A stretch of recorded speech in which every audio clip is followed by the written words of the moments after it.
प्यारे बच्चों अस्सलाम वालेकुम वरहमतुल्लाहि वबरकातुहू। आज हम फिर class 7th subject history chapter 2 new Kings and kingdoms को कंटिन्यू करेंगे। इसमें चूंकि आपको मालूम है कि हम चोला एम्पायर के बारे में पढ़ रहे हैं और आज हम फिर इन्हीं के बारे में और जानकारी हासिल करेंगे। आज हम पढ़ेंगे splendid temples and bronze sculpture और इरिगेशन एंड एग्रीकल्चर के बारे में। तो ये दो छोटे टॉपिक्स हम कवर करेंगे आज। तो आप अपनी किताब भी सामने रखेंगे और इन पॉइंट्स को अंडरस्टैंड करने की कोशिश करेंगे। Splendid temples and bronze sculpture.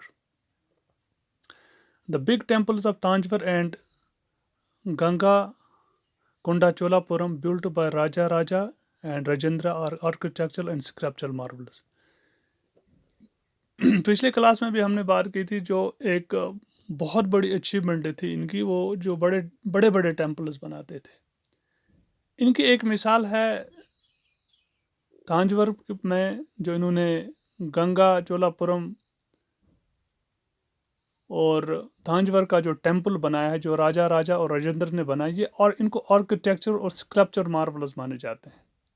ये एक बहुत बड़ी अचीवमेंट है इनकी, चोलाज की, क्योंकि ये बड़े बड़े टेम्पल्स बनाने में माहिर थे। Chola temples become the nucleus of settlements and centres of craft. बड़ी इंपॉर्टेंट बात हमें इसमें ये देखनी है कि जो चोला टेम्पल्स थे, जहाँ जहाँ ये टेम्पल्स बनाते थे, ये फिर एक सेंटर बन जाते थे सेटलमेंट्स। यानी इन ही टेम्पल्स के इर्द गिर्द बड़ी तादाद में लोग रहा करते थे, सेटल हो जाते थे, घर बनाते थे, मकान बनाते थे।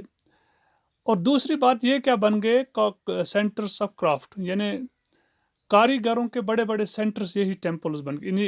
एक तो इन टेम्पल्स के इर्द गिर्द लोग रहने लगे, घर बनाने लगे, मकीन हो गए।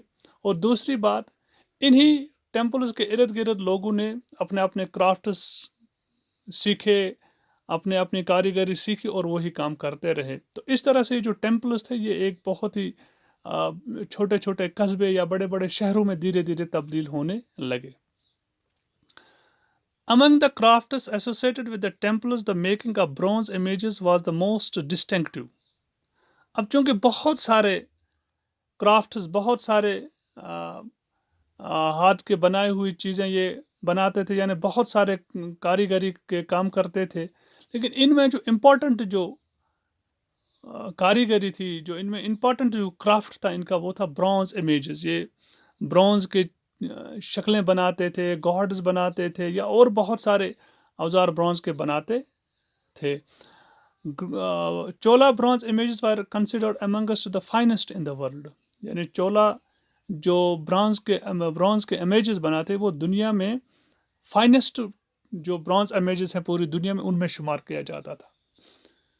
उसके बाद हम आते हैं एग्रीकल्चर और इरिगेशन। एग्रीकल्चर और इरिगेशन की क्या सूरत हाल थी चोला एम्पायर में, उसको भी हम मुख्तसर अल्फाजों में समझने की कोशिश करेंगे। Many of the developments of the Cholas were made possible through the development of agriculture.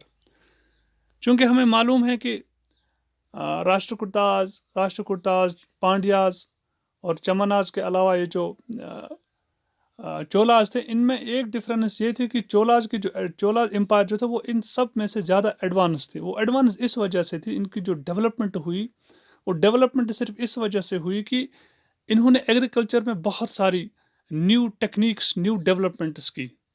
यानी एग्रीकल्चर इनका मेन फोकस था, जिसकी वजह से इनकी एम्पायर जो है वो ज़्यादा प्रॉस्परस और ज़्यादा तरक्की याफ्ता बने। उसकी पहली वजह यह थी कि fertile soil of Kaveri river. आपको मालूम है, जैसे हमने कल भी कहा, कि ये जो कावेरी रिवर था, ये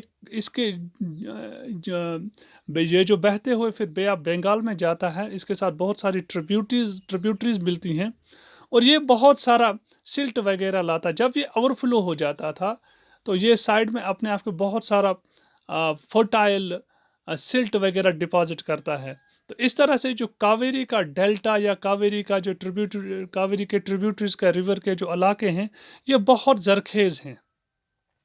इस तरह से ये इलाका जो है क्रॉप प्रोडक्शन या फसल उगाने के लिए काफ़ी बहुत ज़रखेज़ है, इसलिए इस इलाके में बहुत सारी एग्रीकल्चर एक्टिविटीज़ होती थी और एग्रीकल्चर प्रोडक्शन भी होता था। इसके अलावा इन लोगों ने एम्बैंकमेंट्स बनाए थे, क्योंकि इस इलाके में सैलाब आने का ज़्यादा ख़तरा रहता था। इनकी ये डेवलपमेंट ये थी चोलस की, इन्होंने बहुत सारे एम्बैंकमेंट्स बनाए थे।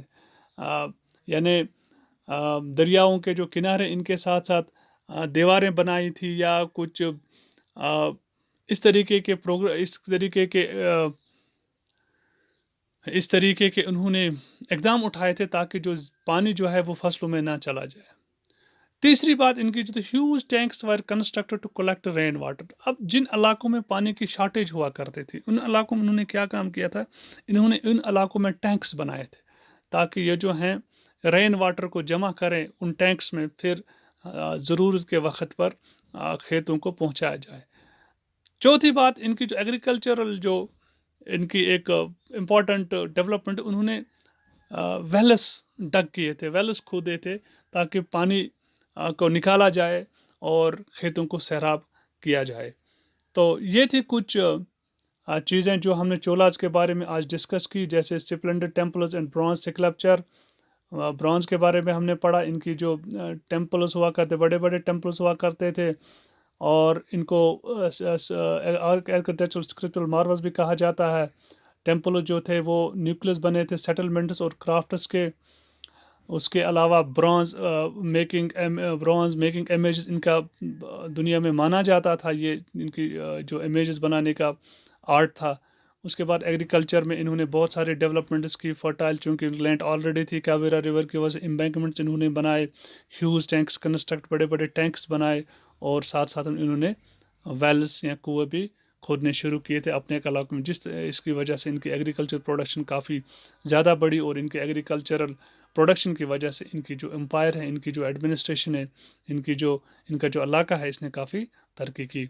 तो आज के लिए इतना ही है, तो इंशाल्लाह ताला बाकी नेक्स्ट क्लास में।